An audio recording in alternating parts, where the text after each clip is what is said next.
이후에 이제 결과가 발표가 된다. 5시에서 5시 한 15분 정도 사이로 봐야 되겠죠. 5시에서 5시 15분 사이. 예, 그렇군요. 투표율이 뭐 역대 최고였다면서요. 네, 55.1%로 마무리가 됐는데요. 이준석 전 대표가 선출됐던 2021년 6월 전당대회가 이 보수정당 역사상 최고의 투표율이었는데 그때 투표율이 45.36%였거든요. 10%포인트 가까이 높습니다. 네.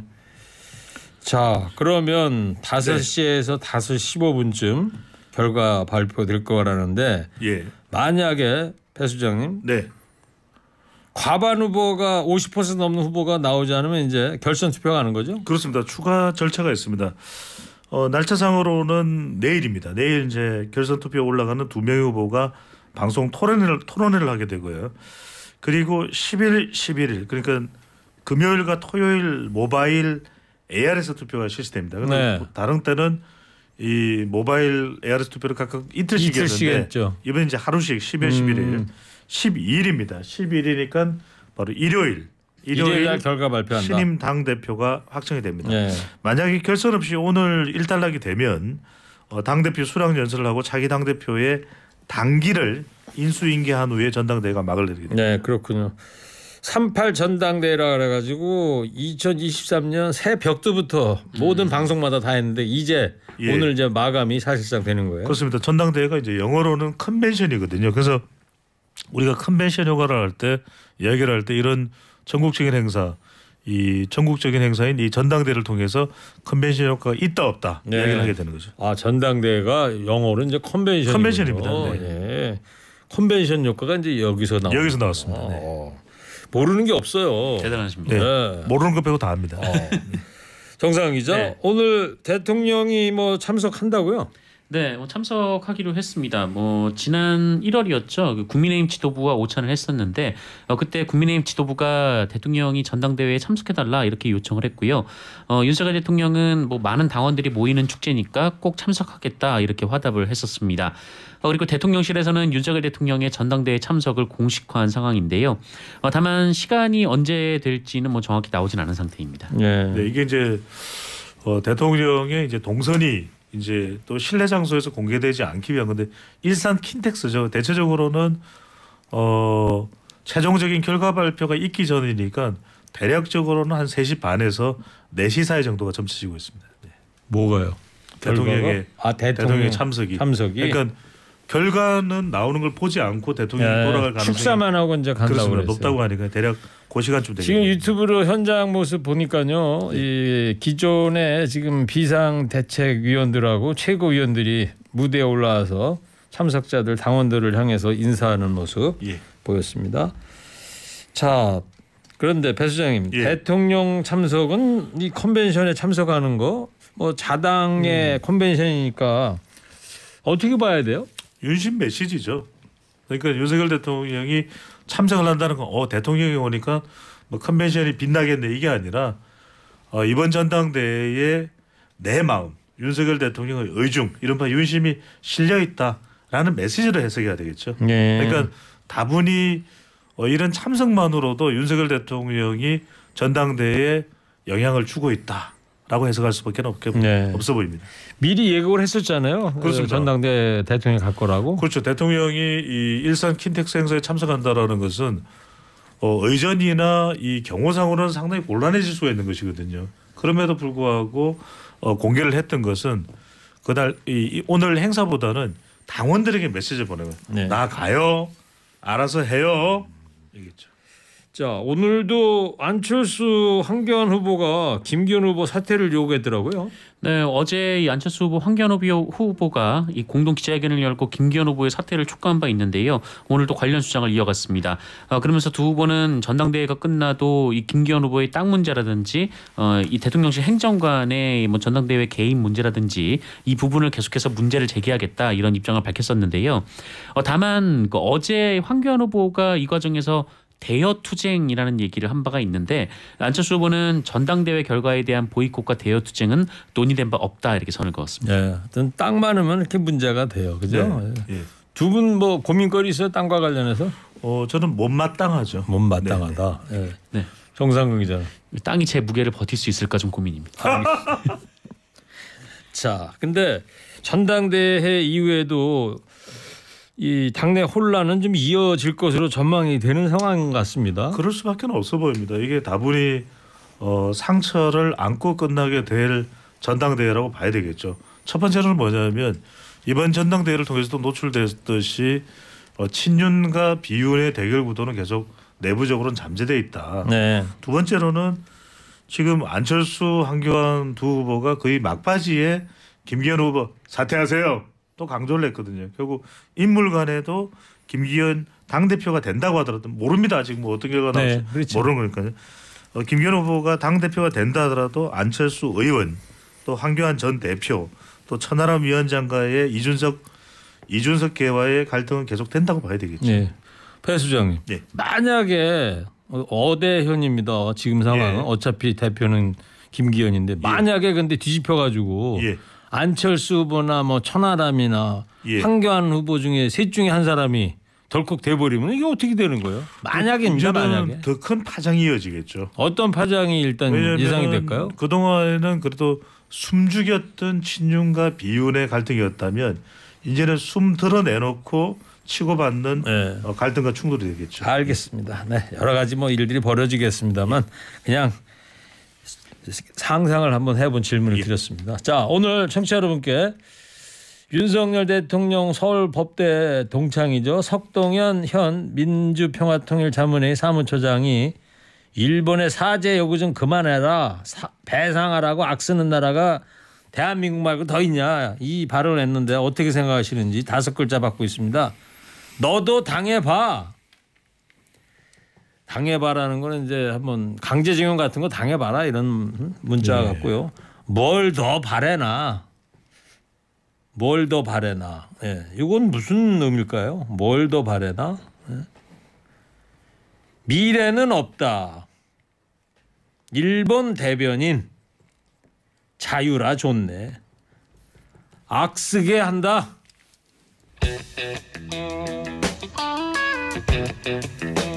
두 번째 쇼미더뉴스는요? 네, 지원 사격과 아군 사격입니다. 네, 자꾸 사격 그러니까 전쟁 나는 것 같아요. 아, 그러니까요. 네. 윤석열 정부 강제징용 해법에 대해서 국민의힘 소속 단체장들의 지원 글이 이어지고 있다 이런 얘기죠 지금. 네, 맞습니다. 오세훈 서울시장이 어제 SNS를 통해서 이 정부의 한일 관계 정상화를 위한 노력을 적극 지지한다라며 국가의 실익을 위해 이 피해국이 갈등 해결을 주도해 풀어가는 진정한 극일 선언이라고 평가를 했습니다. 그리고 김영환 충북지사는 윤석열 정부의 해법은 지고도 이기는 것이라면서 일본의 사과와 이 참회를 요구하고 구걸하지 말라라고 했고요. 오늘 기꺼이 친일파가 되련다 뭐 이런 말을 하기도 했습니다. 친일파가 되겠대요? 네. 이 홍준표 대구시장도 뭐 선친이 강제징용 피해자라면서 이 한미일 자유주의 동맹을 공고히 하기 위한 고육지게라고 평가했고요. 이 박형준 부산시장은 한국에서 가장 무서운 정치적 딱지가 친일임을 고려할 때 주권과 국익 차원에서 내린 용기 있는 결단이라고 주장했습니다. 아주 뭐 칭찬 일색이네요. 예. 네, 그렇습니다. 경제단체에서도 한영 입장을 냈어요. 그렇습니다. 이제 경제단체 그러면 이제 주요 6단체가 있는데 정경련을 포함해서요. 6단체에서는 한일 협력 활성을 기대한다. 이게 이제 일본의 수출 규제가 좀 풀리지 않겠냐. 그리고 이 행정안전부 산하의 이 배상재단에 일본의 민간기업도 참여하지 않겠냐. 이런 이제 기대감 차원에서 그런 이야기가 나온 것 같고요. 실제로 이 정경련하고 일본의 K단내는 미래 청년기금을 모아서 한일 간의 청년 교류에도 더 힘쓰겠다라는 좀 경제계 쪽은 긍정적인 의견으로 나왔습니다. 미래 청년 기금이라는 거는 강제징용하고는 완전히 전혀 상관이 없는 거 아니에요? 그렇죠. 그냥 미래 우리나라 학생이 일본에 유학 갈 때 돈 대주겠다 이런 얘기인데 예. 사실 뭐 차원이죠. 공정하게 하려면은 그게 아니고 우리나라 학생한테 돈을 주면 일본 가서 돈 쓸 거 아니에요. 예. 일본 학생이 우리나라 서울에 유학 오면 일본에서 돈 준다 뭐 이런 걸 좀 해야 되지 않나 싶기도 하고요. 자, 근데 지금 청취자 여러분께도 문자를 받고 있습니다만 석동현 민평통 사무처장 발언이 지금 논란이 되고 있어요. 네, 석동현 이 민주평화통일자문회의 사무처장이 어제 SNS에 글을 올렸는데요. 윤석열 정부의 강제동원 문제 해법은 때법이 아니라 이 국제법에 맞는 해법이다라면서 얼마나 의젓하고 당당한 해법인가라고 평가를 했습니다. 뭐 여기까지는 뭐 그러려니 했는데 이 문제는 지금부터인데요. 이 강제징용에 대한 대법원 판단에 대해서 이 무식한 탓에 용감했던 어느 대법관 한 명이 대법원 전원합의체 회부하지도 않고 외교부나 국제법 학회 등의 의견 조회도 하지 않은 채 얼치기 독립운동하듯 내린 판결이다 이렇게 평가를 했고요. 일본에게 반성이나 사죄 요구도 좀 그만하자라면서 식민지배 받은 나라 중에 지금도 사죄나 배상을 하라고 악쓰는 나라가 한국 말고 어디 있나라고 주장을 했습니다. 네. 뭐 어느 대법관이냐 뭐 이렇게 하는데 판사한테 이렇게 얘기하는 분은 또 처음 보는 것 같아요, 그죠? 네. 근데 이 부분은 조금 팩트 체크상 말씀을 드려야 될 것 같아요. 식민 지배를 뭐 받았던 나라는 이제 뭐 우리 주변에 동남아에도 있지만, 그러니까 독일이 이스라엘과 관련해서는 또 폴란드도 포함을 해서 정말 상상을 초월하는 기금을 조성을 해서 네. 독일이 무한정으로 이 2차 대전 당시에 홀로코스트 비롯해서 피해를 입었던 피해 국가 국민들에게는 무한정 지원을 하거든요. 예. 우리 방식하고는 전혀 다른데. 그것도 카리비안이라든가 아프리카 쪽에 식민 국가였던데도 맞습니다. 유럽의 국가를 대상으로 지금도 배상을 요구한다는 거 아닙니까? 맞습니다. 무제한으로. 우리만 그러는 게 아니라는 거죠. 예, 무제한으로 독일은 지원을 합니다. 예.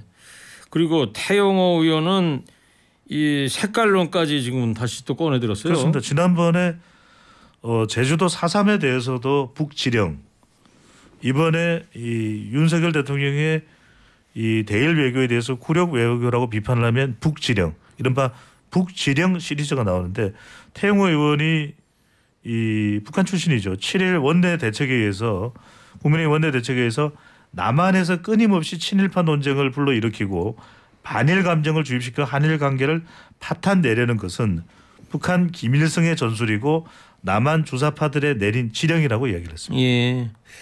자, 여기는 이제 윤석열 대통령에 내놓은 강제징용 배상에 대한 옹호의 입장이었고, 자, 지금부터는 그 비판에 대한 이야기 좀 해보자고요. 송도한 인권위원장이 비판의 입장에 나섰죠.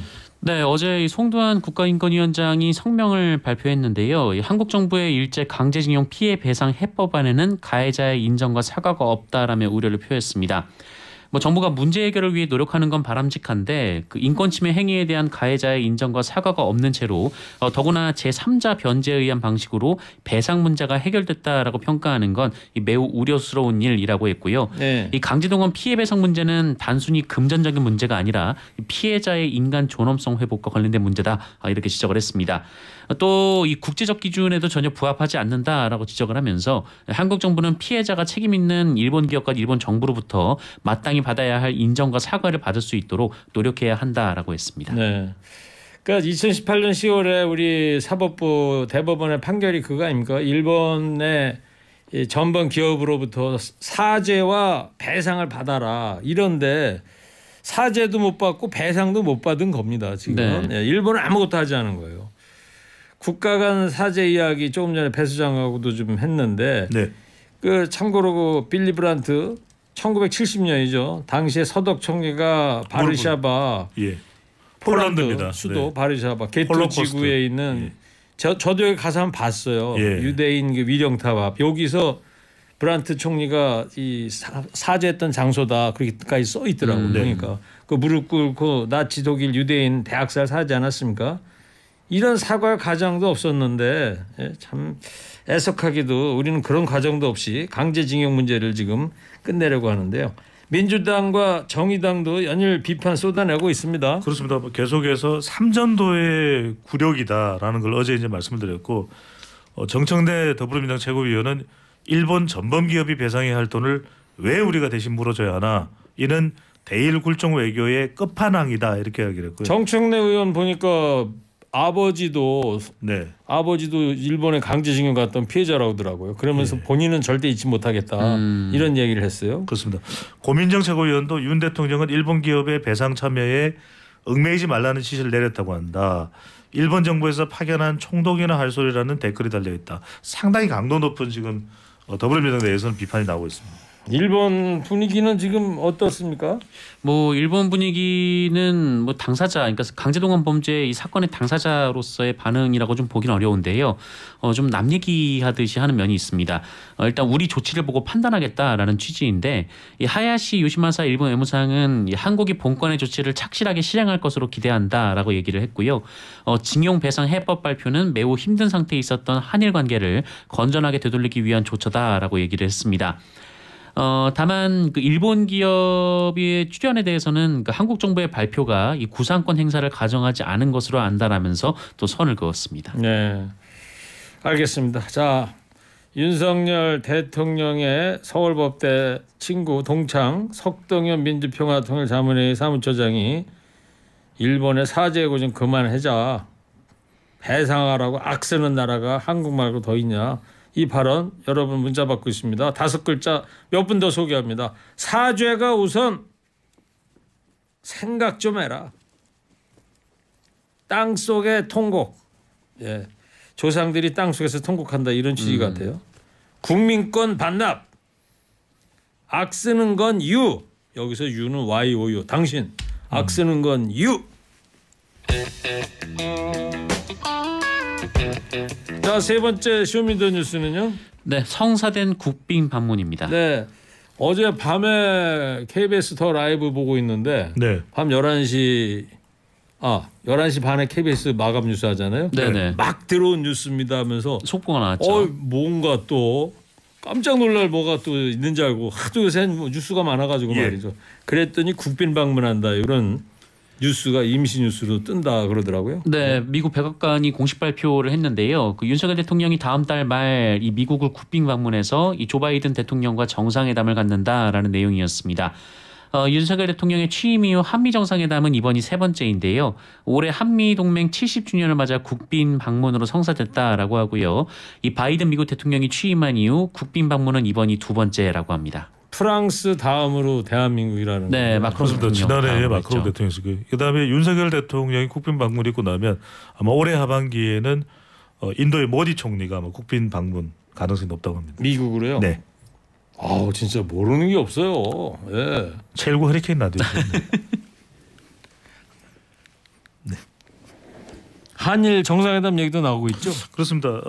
지금 1년의 이 순차적인 정상회담이나 외교전이 대체로 이번에 대통령의 기념사하고도 좀 연관돼 있다 이런 이야기가 나오고 있는데 오는 16일 17일입니다. 최종 확정된 것 같지는 않은데 상당히 이것도 좀 신속하게 마련된 그런 정상회담 자리라고 봐야 되겠죠. 이루어진다면요. 16일 17일 다음 주에요. 예, 윤석열 대통령이 이른바 셔틀 외교를 복원해서 일본의 기시다 후미오 총리를 만날 수 있다는 이야기가 나오고 4월 달에 그리고 미국 국빈 방문에서 바이든 대통령을 만나게 되면 한미일 또 정상회담이 5월 달입니다.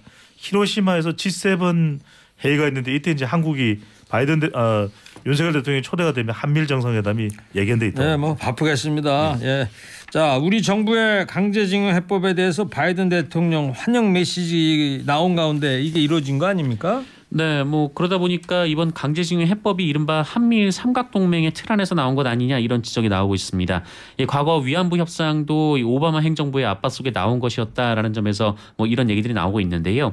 이 문제는 이렇게 구성되는 한미일 삼각동맹이 어떤 실체를 가지고 있는가 이 부분이 될 텐데 일본의 좀 재무장화 기조 속에서 좀 미국의 대중국 견제 또 인도 태평양 구상의 중심이 일본이고 우리가 이에 대한 하위 구조로 들어가는 것 아니냐 뭐 이런 지적도 나오고 있습니다.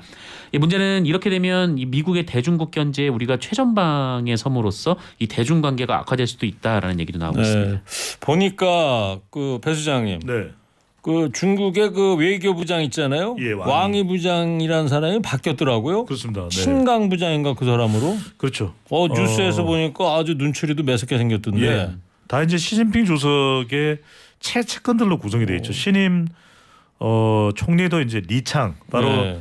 이 시진핑 주석이 저장성에 당서기를 할 때 비서실장을 했던 사람이고 부총리로 올라가는 이번 양회를 통해서 올라가는 두 사람 당시장과 허리핑도 다 이 이른바 시진핑 주석의 책사 그룹들이 다 전면에 배치가 됐죠. 모르신겼습니다. 외교에 뭐 모르는 게 없는 배 수장님입니다.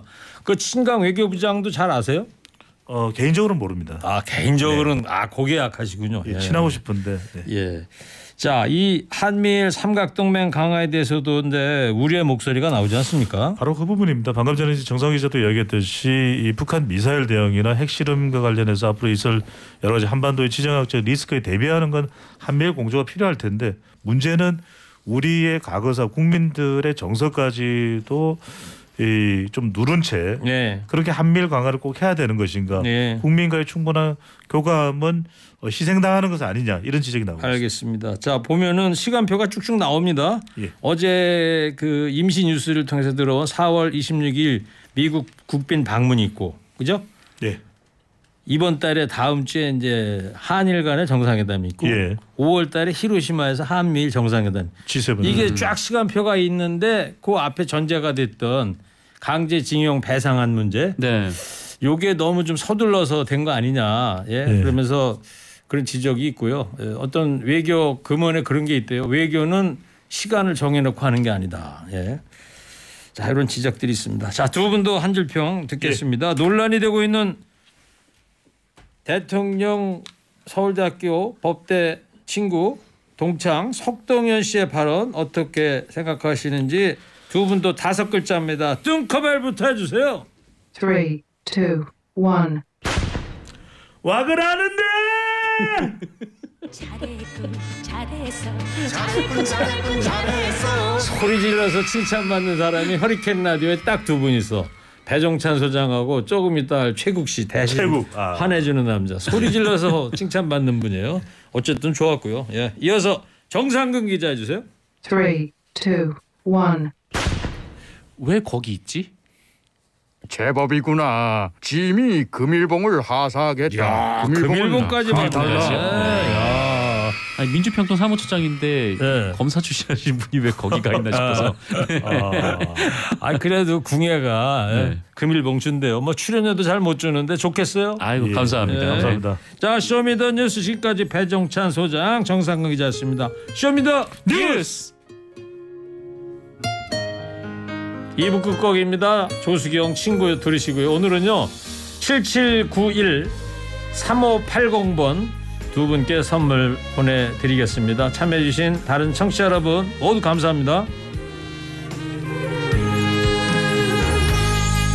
먼 산 저 너머엔 실개천이 흐르던 고향 자네와 나